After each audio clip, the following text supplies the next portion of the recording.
বাংলাদেশে অসংখ্য শোয়েব আক্তারের ফ্যান দেখবেন। তারপর যারা পেস বোলাররা আছে ওদেরকে গাইড করতে পারবে শোয়েব আক্তার। এলেক্স যদি নাও আসতে পারে প্রথমের দিকের ম্যাচে, আসলে আমরা কন্ট্রাক্ট করেছি হচ্ছে গুরবাজের সাথে। মানে শোয়েব আক্তার তো বিগ নেম, গত বছর আমরা দেখলাম শাহিদ আফ্রিদিকে একটা দল নিয়ে এনেছিল এবং এই প্লেয়ারদের তো অনেক হাইট থাকে আসলে। তো শোয়েব আক্তারকে কিভাবে কাজে লাগাবেন আপনারা? টুর্নামেন্টের আগেই আপনারা নিয়ে আসছেন, নিশ্চয়ই প্রচারণায় থাকবেন তিনি। আমরা যখন ছোটবেলা থেকেই খেলাধুলা দেখতেছিলাম তখন থেকে যদি মানে স্পেসিফিক কয়েকটা প্লেয়ারের ফ্যান বেস চিন্তা করেন, Shoaib Akhtar was one of them. So আমি নিজেও শোয়েব আক্তারের ফ্যান, আমাদের ম্যানেজমেন্টে যারা আছে, ইভেন আপনি বাংলাদেশে অসংখ্য শোয়েব আক্তারের ফ্যান দেখবেন। তো যখন আমরা দেখেছি যে সে লাস্ট 15 ইয়ার্স ধরে আসলে বাংলাদেশে আসেনি, তো সেটা আমাদের জন্য একটা ইন্সপিরেশন হিসেবে ছিল।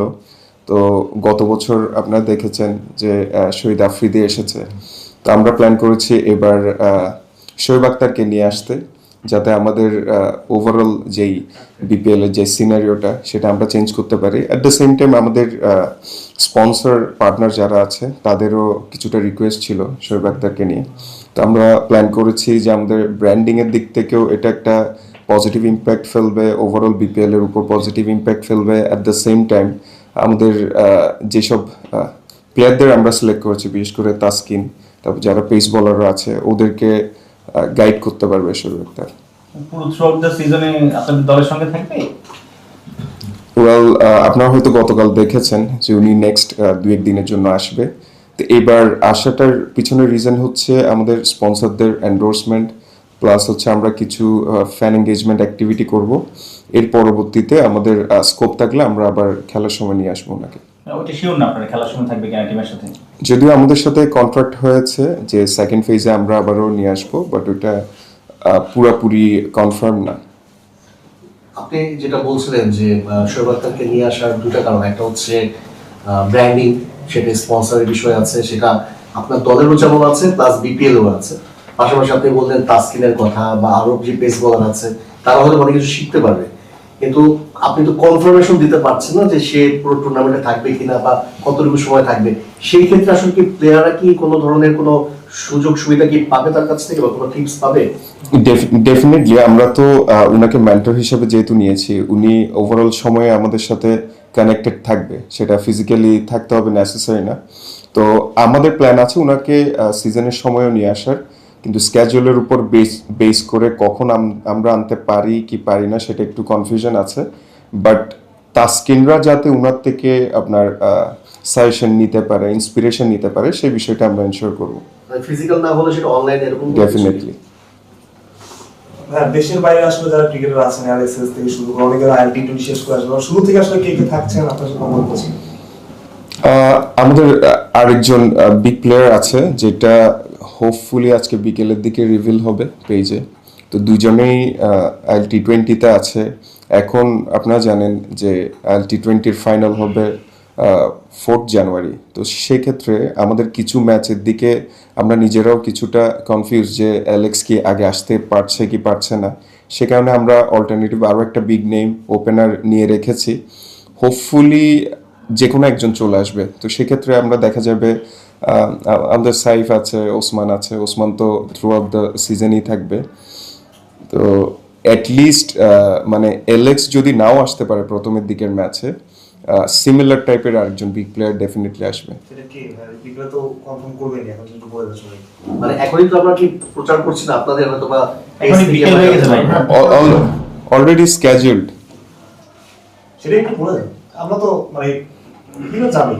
ওয়েল, আসলে আমরা কন্ট্রাক্ট করেছি হচ্ছে গুরবাজের সাথে, কারণ গুরবাজ অথবা অ্যালেক্স সেলস এনিওয়ান যদি আপনার আমরা ওনাদের গ্রুপ পর্বের পরপরই যদি যে কোনো একজনকে পাই, সেটা আমাদের জন্য একটা প্লাস পয়েন্ট। আবার এখানে আরেকটু কনফিউশন আছে হচ্ছে আপনার পাকিস্তান আর শ্রীলঙ্কার একটা সিরিজ আছে, আপনারা হয়তো অবগত আছেন। তো কিছুটা আপনার যেমন পাকিস্তান যেসব প্লেয়ারদেরকে নিয়েছে, হয়তো এনওসি মাঝখান দিয়ে কিছু ম্যাচ তারাও আবার অনুপস্থিত থাকতে পারে। So tight situation, but let's see what happens. মানে যে IL-T20-র কারণে একটা বলা যায় যে 4 তারিখের আগে কোনো প্লেয়ার কিছু পাওয়া যাচ্ছে না, আবার যেহেতু আপনি শ্রীলঙ্কা এবং পাকিস্তান সিরিজও আছে, আর আমরা দেখছি বিপিএল এ পাকিস্তান শ্রীলঙ্কার প্লেয়ারই অনেক বেশি। সেক্ষেত্রে আসলে যে এই শূন্যতাগুলো পূরণ করার জন্য মানে একটু ডিফিকাল্ট হয়ে যাচ্ছে কিনা আপনাদেরকে? ডিফিকাল্ট তো হচ্ছেই, বাট আমাদের কোচিং প্যানেলে যারা আছে তাদের উপর আমাদের ট্রাস্ট আছে যে ওনারা বেস্ট ওয়েতে ফরমেশনটা করবে। হ্যাঁ, টিম কম্বিনেশন একটা প্রশ্ন আসলে। শামীম পাটোয়ারি, সাইফ হাসান, সাব্বির, নাসির এরা সবাই মোটামুটি বোলিংটাও করতে পারে।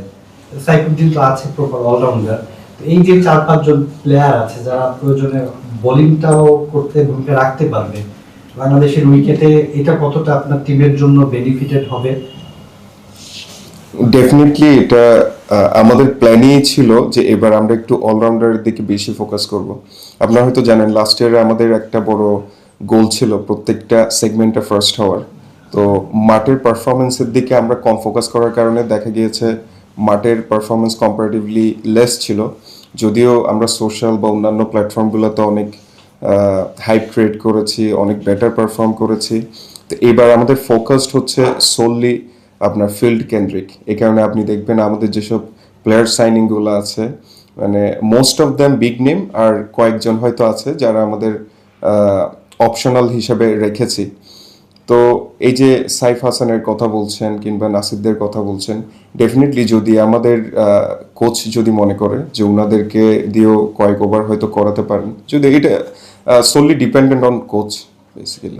একটা বিষয় সেটা হচ্ছে যে আপনাদের মানে স্পিনারদের কথা বলছিলেন, যাদের কথা বললেন তারা পার্ট টাইম সবাই গেল বা কোয়ালিটি স্পিনারের একটা অভাব মনে হয় আপনাদের টিমে দেখা যাচ্ছে, এবং এটা ফ্যানরা হয়তো বা মনে করে একজন লেগ স্পিনারও হয়তো বা সেখানে অভাব আছে। তো এই ব্যাপারটা নিয়ে আপনারা কি ভাবছেন, বা আসলে মানে এর মধ্যে কোনো সাইনিং কি থাকবে কিনা স্পিনার, ভালো কোনো স্পিনার এরকম? যদিও আমাদের স্পিনার লিস্টে তো বেশ লম্বা, আপনারা হয়তো জানেন এই যে পার্ট টাইম বোলারও আছে, সাইফ আছে, নাসির আছে, তাইজুল ইসলাম আছে, ইমাদ ওয়াসিম আছে। তো তারপরও আমরা আরো কিছু প্লেয়ারদের সাথে প্রসেসে আছি কথাবার্তা বলার জন্য। হোপফুলি যেই দুর্বলতাটা আপনারা বলেছেন সেটাও আমরা খুব শীঘ্রই কাটিয়ে উঠবো।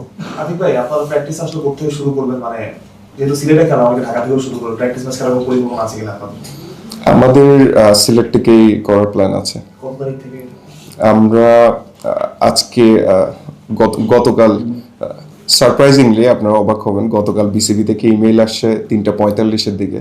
তো এটা একটা সাইন যে বিসিবি কতটা মানে চেষ্টা করছে আর কি, ডে এন্ড নাইট তারা কাজ করছে। ফরচুনেটলি আমিও তখন অ্যাভেলেবল ছিলাম, আমরা ফ্লাইট টিকেটের বিষয় নিয়ে স্ক্যাজুয়াল করছিলাম। তো পরে ইমেলটা আসলো, দেখলাম ফিক্সার লিস্ট, তো ওখানে আপনার 24 তারিখ থেকেই প্র্যাকটিসের শিডিউলগুলো করা। তো আমাদের সেই হিসেবে প্ল্যান আছে যে আমরা উইদিন 23rd আমরা সিলেটে পৌঁছে যাব।